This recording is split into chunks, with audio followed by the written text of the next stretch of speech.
I want to talk to you about Rishi Sunak. When is he not in trouble, quite frankly? Let's listen to what he had to say that's upset people today.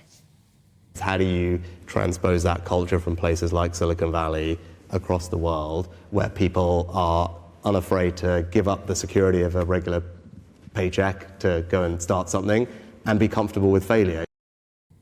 Yeah, I mean, literally, he really has upset a lot of people. I'll show you Jonathan Ashworth's response to that in a second. But basically, people are saying that Rishi's massively out of touch and that this is quite offensive, suggesting that in a cost of living crisis, people should give up their paycheck and all the rest of it. Do you think that's fair criticism? I think it's complete nonsense. There are always people who are going to go out and want to work for themselves. It doesn't suit everybody. Going to work for themselves. And the idea, you know, this idea, what I disagree with him about is this idea of a secure paycheck. You know, when I started up in self-employment 30 years ago, and I thought I'm giving up a secure paycheck. And of course, what do I have? I actually have the right to a month's notice. That's all a secure paycheck actually is. Whereas once you start up in business and you start getting a pipeline of work coming at you, I could, you know, after a bit, I can live for the next 6 or 8 months on this. I don't have to worry. I don't know any plumbers, self-employed plumbers, who are worried they're going to run out of work in a month's time.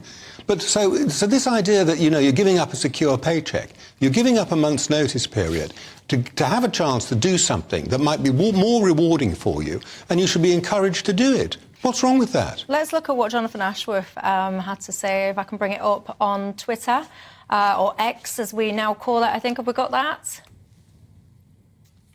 I shall bring it up. Yep, there you go. He's asking, how out of touch is Rishi Sunak after 13 years of the Tories? The public are enduring the worst cost of living crisis in memory, and he is spending his time telling Elon Musk that he wishes they would all give up their jobs and be ready to fail. He hasn't got a clue.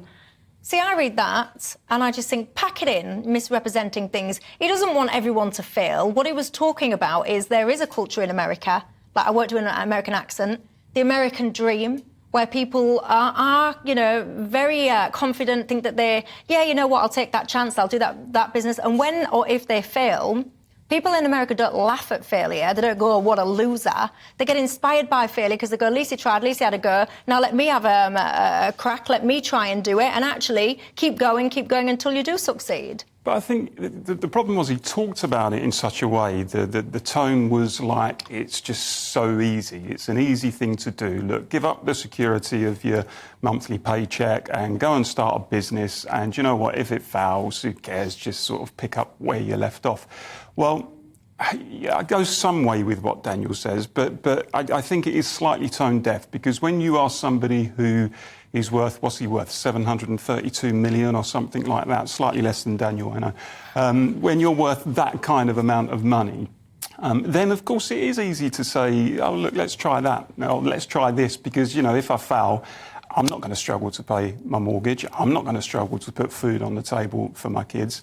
And to kind of be that tone deaf during a cost of living crisis, where people really are struggling to make ends meet, where real wages are falling, where we're in the tightest wage squeeze in this country since Napoleonic times, I think there is an element of tone deafness about it. And I would like to see, look, you're always going to need employees. Let's be clear about that. We can't all be self-employed small businessmen or businesswomen. You're always going to need people working on production lines, people working in accounts departments, people working for the emergency services and the public sector, and that kind of thing. And we should perhaps focus on that a little bit more and talk about getting their wages up and talking about improving their conditions and their value to society. See, tone deaf, I don't really buy this tone deaf stuff, because I just think that's people that want to be offended. You can't say anything these days. Oh, you can't say that because there's people over there that are struggling. You can't do this, you can't do that.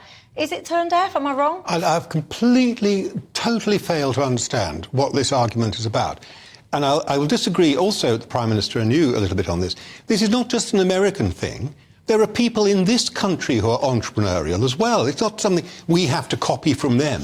We have a great tradition of people working for themselves, setting up their own businesses here as well. And they do take some risks. And of course, it isn't for everyone, and it does depend partly on your stage in life. If you're married with 3 children and you have a mortgage, it may not be the best bet. If you're a bit younger and you've got, you know, different chances, this is different exposures and risks, this might be the time to do it.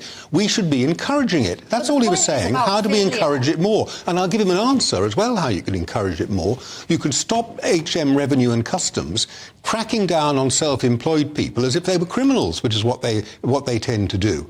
And you should give people more encouragement through the tax system to do But it. come on, Daniel, Rishi Sunak, see, it's undeniable. That's nothing to do with Rishi Sunak, who is not worth 700 billion. Chill out. He's not worth 700 billion. You know that's his wife's money. You want to mix that all together. He's worth an awful lot. I don't know how much he's worth, but no way working in a bank did he earn 700 million. Well, if it's his wife's money, I mean, if it doesn't matter. If you're married, it's your wealth as well. That's how marriage tends to work. But look, he sees the world through the lens of a rich capitalist. Now, I'm not necessarily kind of decrying him for that, but that's true. You know, he sees the world through people who are through the lens of people who are worth a lot of money, who are business owners, who are owners of capital. I would like to see Rishi Sunak talk a little bit more, and I don't think he does it anywhere near enough, about people who are genuinely struggling, working class people, people who are in transient, precarious employment, people on 0 hours contracts. Yeah, and the moment he does that,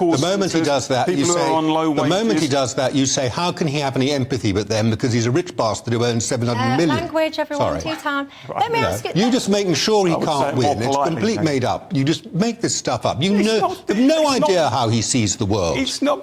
You're not inside his head. Hold on a second. Well, if that were the case, then we would never ever cast a view on any politician. Now, I mean, I'm sure you've cast a view on what they say and what they do, not what you invent. No, don't talk over each other, you two, because people at home won't be able to hear you. Let me ask you this. Would you be happier if the Prime Minister was, I don't know, like a minimum wage, struggling single dad, so that then you feel that he can now represent those people? Because it seems to me a little bit like a lot of people almost envy Rishi Sunak's success, feel that he can't have his role because how can he relate to the common man if he's so wealthy? Whereas actually, I think it's pretty damn good that someone that is successful, that has trodden that path, has high office. I mean, look, I'm not attacking him as an individual, as a person, of course. But equally, I think if you earn wealth, you earn an income which is in a different stratosphere to the average person on the street,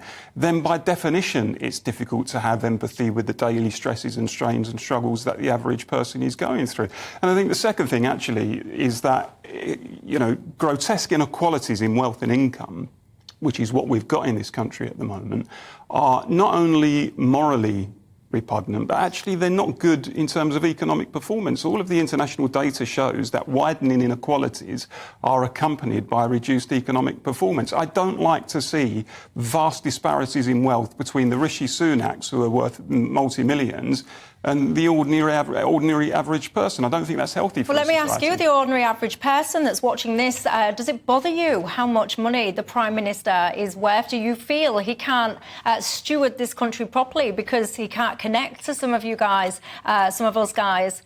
Get in touch and tell me. But also, I'll tell you, Elon Musk was speaking out as well last night. I'll play you what he had to say.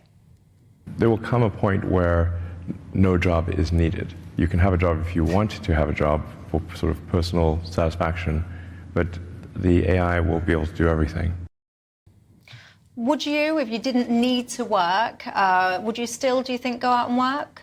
I think I would, but I don't think this situation is ever going to arise. Don't you? No, I just don't believe this is the way it's going to work. There is, you know, people work at things in order to generate value. What constitutes value changes from time to time. If you can have value in manufactured goods produced by robots, then you'll move on to have value in something else, and people want things. There are services, you know, things you get now that you wouldn't have had 20, 30 years ago, and people generate business value out of them because people are willing to pay for them, and they've got the income to do so. So I think it moves on, and people create value in different spheres of life. And by doing things for other people, it'd be much more services-oriented. But I still think there'd be lots of jobs to do. Do you? Do you think AI is going to take over all the jobs? And if so, would you work if you didn't financially have to? I would work. I think work is a good thing. I think it gives you self-discipline, self-respect, self-esteem, gives you the feeling you're contributing to society, gives you self-worth. You forge lifelong friendships in the workplace. So I like to think I would probably do that anyway. I mean, Elon Musk, I think, is wrong to say that there will be no jobs. I think what can happen with artificial intelligence is, in fact, like technology often does, new technology coming on stream, it can spark new industries often and spark new jobs. The idea that we're all going to have loads of leisure time, I think, is fanciful. In fact, you go back to the Industrial Revolution, people said the same thing. Oh, we've got all this wonderful machinery now that can take the place of human labour. We'll all have this extra leisure time. People said it more recently with the advent of the internet and email and things like that. And if anything, actually, people are working harder, because with technology now, with the email, your boss has got you on the beach in Italy for your holiday. So I don't think there's any evidence that the advance of technology in the sort of society that we live in gives us more leisure time. In fact, often the opposite is true.